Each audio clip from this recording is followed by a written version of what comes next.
Hello friends, Radhe Radhe. कैसे हैं आप सभी। आई होप कि आप सभी कान्हा जी और श्री जी की कृपा से बहुत ही अच्छे होंगे फ्रेंड्स। तो फ्रेंड्स, आज मैं लड्डू गोपाल के भक्तों के लिए फिर से एक और वीडियो लेकर आ गई हूं।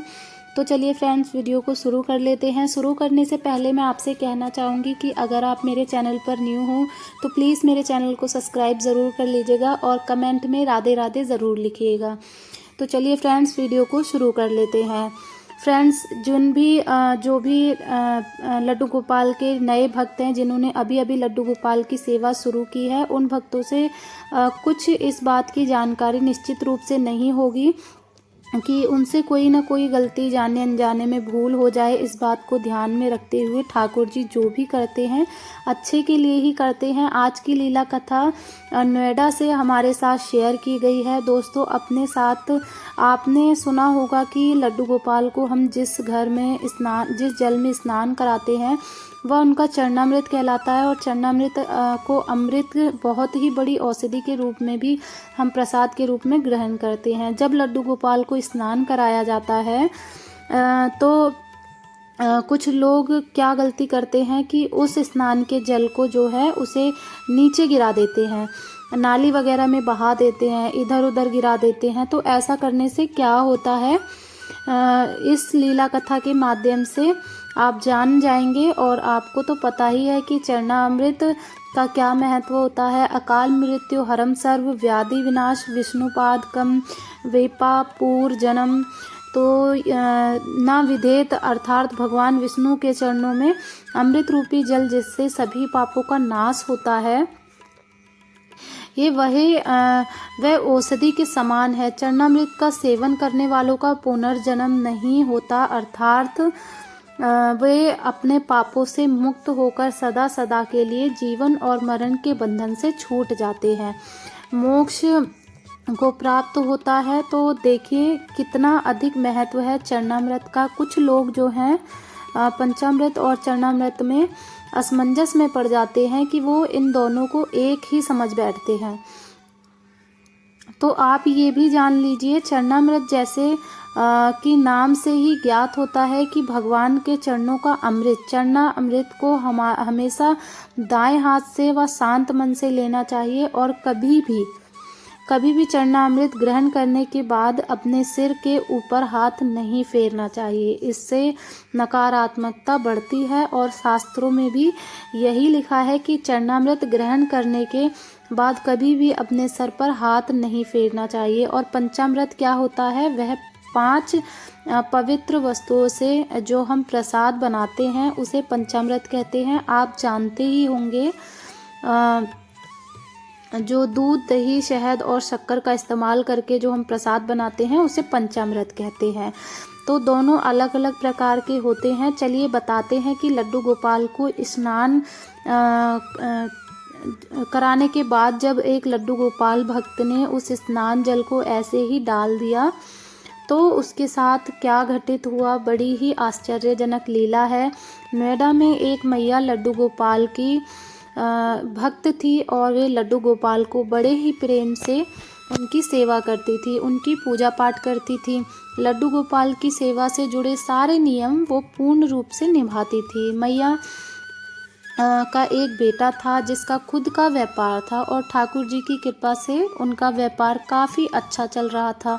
मैया के जो हस्बैंड थे वो भी अपने बेटे का हाथ बटाते थे। दोनों पिता और पुत्र अपने व्यापार को अच्छे से संभालते। घर में काफ़ी बरकत थी, ठाकुर जी का आशीर्वाद उनके ऊपर बना हुआ था। अब जब बेटा जवान होने लगा तो बूढ़ी मैया को अपने बेटे की शादी की चिंता होने लगी। लेकिन उन्हें एक ऐसी बहू चाहिए थी जो आकर उनके घर को संभाले, लड्डू गोपाल की सेवा की जिम्मेदारी संभाले। और जिस तरह से ठाकुर जी की सेवा उनके घर में वर्षों से होती आ रही है उसमें भी कोई आपत्ति नहीं आए। इसलिए मैया चाहती थी कि उनके बेटे की शादी ऐसी लड़की से हो जो कि धार्मिक प्रवृत्ति की हो। अब कहते हैं कि जोड़ियां तो स्वयं भगवान बनाते हैं और हर व्यक्ति जो है वो पूर्ण नहीं होता, उसमें कोई ना कोई कमी अवश्य होती है। धीरे धीरे हर व्यक्ति को हर चीज़ का जो है ज्ञान होता है, एकदम से कोई ज्ञानवान नहीं बनता। अब जो ये मैया है, ये इन्हें पता चलता है कि इनका बेटा जो है वो एक लड़की को पसंद करता है। वो लड़की इनके बेटे के साथ पढ़ती थी। अब मैया ने मना भी किया, लेकिन बेटे ने ज़िद पकड़ ली कि वो शादी करेगा तो उसी लड़की से करेगा, वरना जीवन में कभी भी शादी नहीं करेगा। अब मैया ने बेटे को अपने मन की इच्छा बताई। तभी बेटे ने बोल दिया कि माँ, आप चिंता मत करें, वो हिंदू धर्म से ही है और देवी देवताओं में विश्वास करती है, पूजा पाठ करती है। अब ना जाने उन्होंने अपनी मैया को मनाने के लिए ऐसा बोला था, या फिर जो लड़की थी वो सचमुच धार्मिक प्रवृत्ति थी। अब जब मैया ने ये बात सुनी तो उन्होंने अपने बेटे की जिद के आगे कुछ नहीं कहा और इस रिश्ते के लिए तैयार हो गई। कुछ समय के बाद उनके बेटे की शादी हो गई। और अब शादी होने के बाद जब बहू घर में आई तो धीरे धीरे अब मैया को बहू का व्यवहार पता चलने लगा। जैसे उन्होंने सोचा था ऐसा बिल्कुल भी नहीं था।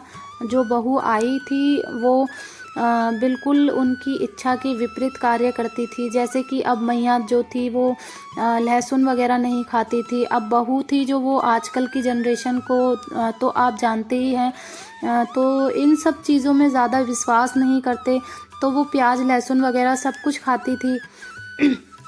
लेकिन मैया ने उस पर कोई बंधन नहीं लगाया। उन्होंने सोचा कि आज की जनरेशन के बच्चे हैं, कोई बात नहीं, स्वयं तो सात्विक भोजन खाती हूँ और ठाकुर जी को भी उसी का भोग लगाती हूँ, क्योंकि किसी के ऊपर पाबंदी लगाना सही नहीं होता। जितना अपने से होता है हम उतना ही करना चाहिए। मैया के इस प्रकार के विचार थे और जो बहुत ही अच्छे थे। मैया ने अपना और लड्डू गोपाल का तो सात्विक भोजन बनवाना शुरू किया। उसके बाद घर वाले चाहे तो खाएं, मैया को कोई आप नहीं, लेकिन हाँ, घर में नॉनवेज नहीं बनेगा। खाने की बिल्कुल सख्त मना थी। अब धीरे धीरे मैया बूढ़ी होने लगी। उन्हें लड्डू गोपाल की, ठाकुर जी की चिंता होने लगी कि अब बहू को सेवा सीखनी होगी, उनके बारे में सीखना होगा। अब धीरे धीरे मैया ने बहू को लड्डू गोपाल की सेवा से जुड़ी जानकारी देनी शुरू कर दी। और उसमें से सबसे महत्वपूर्ण जानकारी जो थी, मैया ने लड्डू गोपाल को स्नान कराने वाले जल वाले चरणामृत की बारे में जो दी। अब सुबह सुबह मैया लड्डू गोपाल को स्नान कराती थी।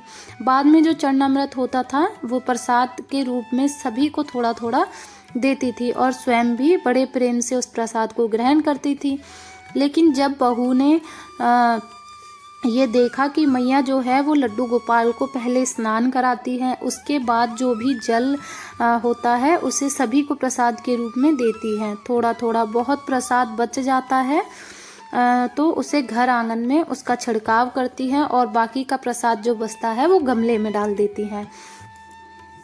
तो क्योंकि देखिए, लड्डू गोपाल के विग्रह को ठाकुर जी को स्नान कराने में जितना भी जल लगता है उसकी मात्रा थोड़ी ज़्यादा होती है, तो सारा तो प्रसाद में नहीं यूज़ किया जा सकता, इसलिए थोड़ा वो घर में छिड़काव करती थी, कुछ वे प्रसाद के रूप में लेती थी, तो थोड़ा बहुत वे गमले में डाल देती थी। अब जब मैया बहू को चरणामृत का प्रसाद देती थी तो वो उस प्रसाद को नहीं लेती थी, उसे मतलब मैया से तो ले लेती थी, लेकिन बाद में जो है उनके जाने के बाद उस प्रसाद को गिरा देती थी, क्योंकि वो अपने पर्सनल हाइजीन को लेकर बहुत ज़्यादा परेशान रहती थी। उसे लगता था कि पहले माताजी जो है लड्डू गोपाल को स्नान कराती हैं, उसके बाद यही जल हमें पीने के लिए देती हैं, तो वो ज़्यादा सफाई वाली बनती थी। उसे लगता था कि ये सब गलत है, ऐसा नहीं पीना चाहिए, इसलिए वह उस प्रसाद को ठाकुर जी के चरणामृत का अपमान करती थी, उसे गिरा देती थी। कई बार मैया ने उसे देखा भी था और टोका भी था कि तुम्हें इस तरह ठाकुर जी के चरणामृत का अपमान जो है नहीं करना चाहिए। ये तो वो सिद्धि स्वरूप होता है और ठाकुर जी का आशीर्वाद होता है, लेकिन उसके मन में इतना भक्त भाव नहीं था और ना ही वो इन चीज़ों में ज़्यादा बिलीव करती थी, कि इसलिए मैया चाहती थी कि उनकी बहू एक धार्मिक प्रवृत्ति की हो, ठाकुर जी में विश्वास करने वाली हो, ठाकुर जी का आदर सम्मान करने वाली हो। लेकिन उनके बेटे ने क्या किया, उन्हें अपनी पसंद से शादी कर ली और एक ऐसी लड़की को मैया की बहू बना दिया जो कि इन सब चीज़ों में विश्वास नहीं रखती थी। अब मैया ठाकुर जी से यही प्रार्थना करती थी कि हे ठाकुर जी, मेरी अंतिम इच्छा अधूरी रह गई। मुझे अपने पास आप जब बुलाएंगे तो मैं क्या मुंह लेकर आपके पास आऊँगी कि मेरे बाद मेरे घर में आपकी सेवा करने वाला कोई भी नहीं होगा।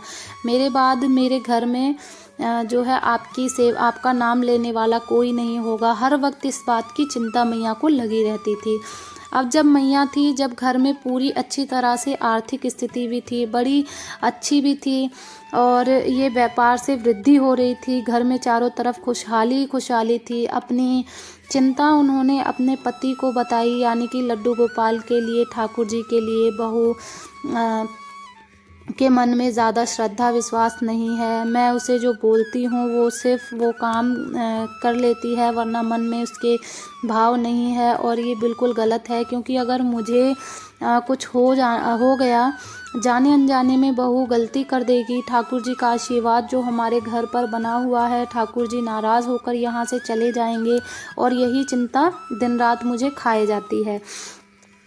अब जब कहते हैं कि एक व्यक्ति के अंदर किसी बात को लेकर चिंता होने लगती है तो वो अवस्था भी रहने लगता है। और मैया धीरे धीरे, उनका शरीर भी कमज़ोर हो रहा था, बीमारी भी रहती थी। लेकिन ये तो ठाकुर जी की कृपा थी कि लड्डू गोपाल की कृपा थी, उनके आशीर्वाद से, उनका प्रसाद आशीर्वाद मैया जो अभी तक ठीक थी। अब कहते हैं कि लेकिन मृत्यु का समय निश्चित होता है, एक ना एक दिन तो मृत्यु जो है आनी ही है।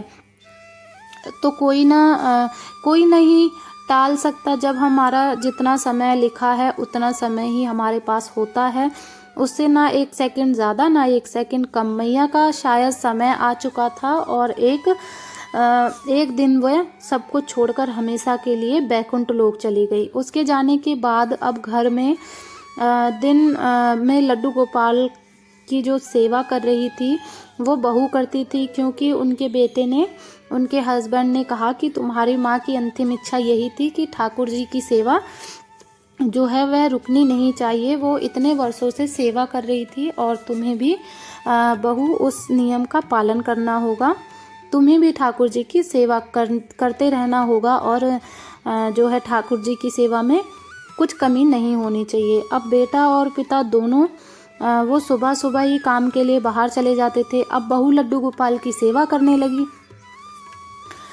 तो लड्डू गोपाल को स्नान कराने के बाद वो उस जल को गिरा देती थी। ना स्वयं चरणामृत के रूप में ग्रहण करती थी, ना ही घर के किसी सदस्य को देती थी और साथ ही साथ उस जल को किसी भी गमले में ना सलाकर, किसी गमले में ना डालकर सीधा डायरेक्ट उस जल को वो सीधा सीधा नाली में डाल देती थी, जिससे ठाकुर जी के चरणामृत का अपमान हो रहा था।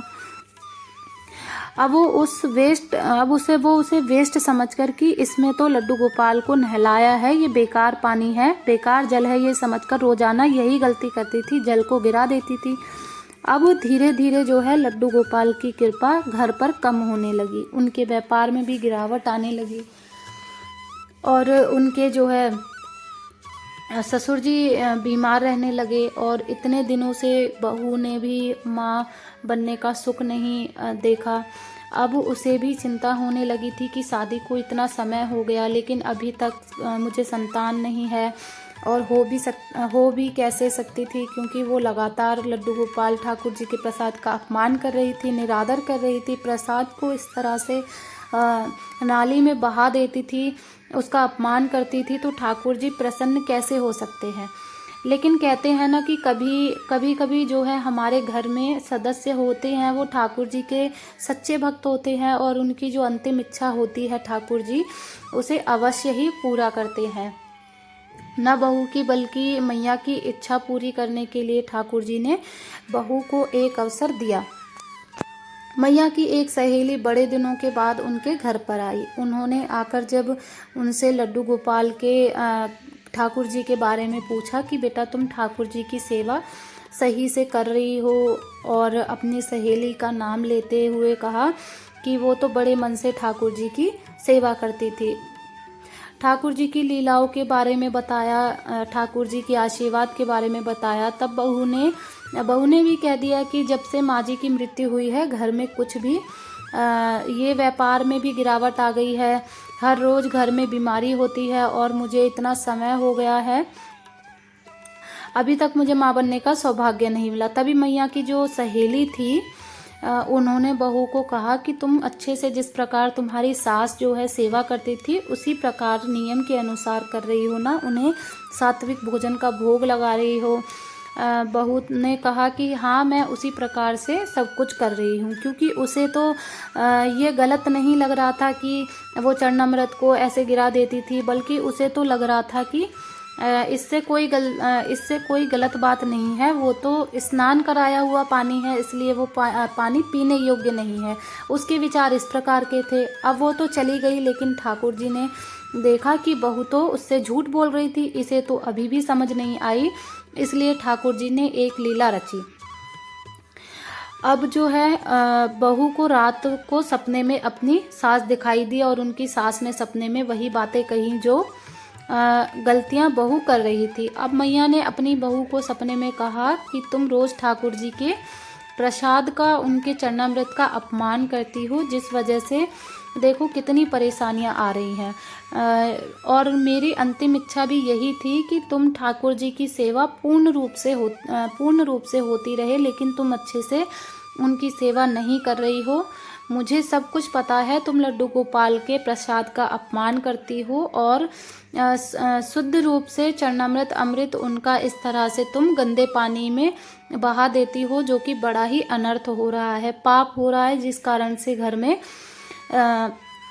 इतनी परेशानियां आ रही हैं। और कहते हैं जब स्वप्न में आकर बुजुर्ग हमारे कुछ कहते हैं, राय देते हैं, तो उस पर एक बार विचार करना चाहिए। अब बहू ने सोचा कि मैं जो गलतियां कर रही हूँ, कहीं उनकी वजह से तो सब कुछ नहीं हो रहा, एक बार इस बात को मान लिया जाए, क्यों ना एक बार मैया की तरह ही लड्डू गोपाल की सेवा की जाए। अब बहू ने रोज़ इसी प्रकार से करना शुरू किया। लड्डू गोपाल के चरणामृत को अपनी सास की तरह घर में छिड़कने लगी, सभी को प्रसाद के रूप में देने लगी, स्वयं भी उसे ग्रहण करने लगी, और कुछ ही दिनों में एक ऐसा चमत्कार हुआ जिसे सुनकर आप भी आश्चर्यचकित हो जाएंगे। इतने दिनों से डॉक्टर के चक्कर लगाते लगाते जो परेशान हो चुकी थी, वो अब ठाकुर जी के आशीर्वाद से प्रेग्नेंट हो गई। साथ ही साथ उनका कारोबार फिर से ऊंचाइयों पर जाने लगा, घर में फिर से खुशहाली आ गई। अब उसे समझ आ गया था कि ये चरणामृत कोई साधारण चरणामृत नहीं है, ये कोई गंदा पानी नहीं है, बल्कि ये ठाकुर जी का आशीर्वाद है।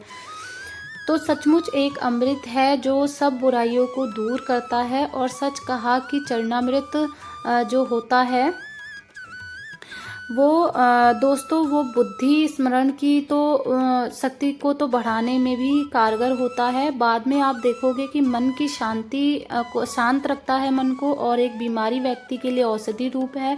बड़े से बड़े रोग में बड़ी ही शांति देने वाला प्रभु जी का, ठाकुर जी का चरणामृत बड़ा ही कारगर है। अब बहू को समझ आ गया था, उसने ठाकुर जी से माफ़ी मांगी और अपने किए गए अपराध के लिए उसे बहुत ही पछतावा हो रहा था, लेकिन मैया की इच्छा को पूरा करने के लिए ठाकुर जी ने उसे शुद्धि बुद्धि दी, क्योंकि उनकी यही इच्छा थी कि ठाकुर जी की सेवा होती रहे। अब बहू पूर्ण रूप से लड्डू गोपाल की सेवा की जिम्मेदारी निभाना शुरू कर दी और अपने सास की तरह ही लड्डू गोपाल की सेवा करने लगी।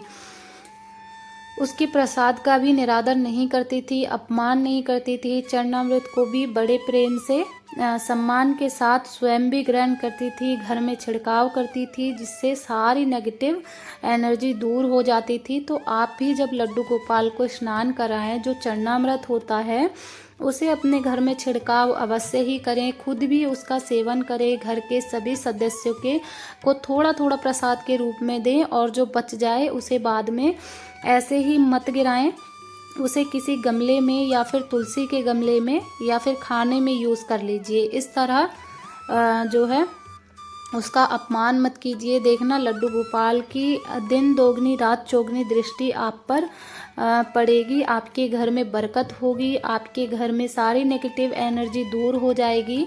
ठाकुर जी का आशीर्वाद आपके परिवार पर बना रहेगा। तो ठाकुर जी ये सबसे विशेष जानकारी आप लोगों तक पहुंचाई है कि चरणामृत को गिराने से क्या होता है और उसका सेवन करने से क्या होता है। तो दोस्तों इसी के साथ राधे राधे। अगर वीडियो आपको पसंद आया हो तो शेयर अवश्य करना, सभी लड्डू गोपाल भक्तों तक ये वीडियो पहुंच जाए। आज वीडियो हो गया क्योंकि ठाकुर जी के चरणामृत के बारे में विस्तार से बताना ज़रूरी था, इसलिए वीडियो थोड़ा सा लंबा हो गया है। लड्डू गोपाल भक्तों से यही गलती ना हो, जानबूझकर गलती नहीं करना, जाने अनजाने में जो भूल हो जाती है वो आपसे ना हो, इस बात का आप ध्यान रखें। तो फ्रेंड्स राधे राधे, मिलते हैं जल्दी ही नेक्स्ट वीडियो में।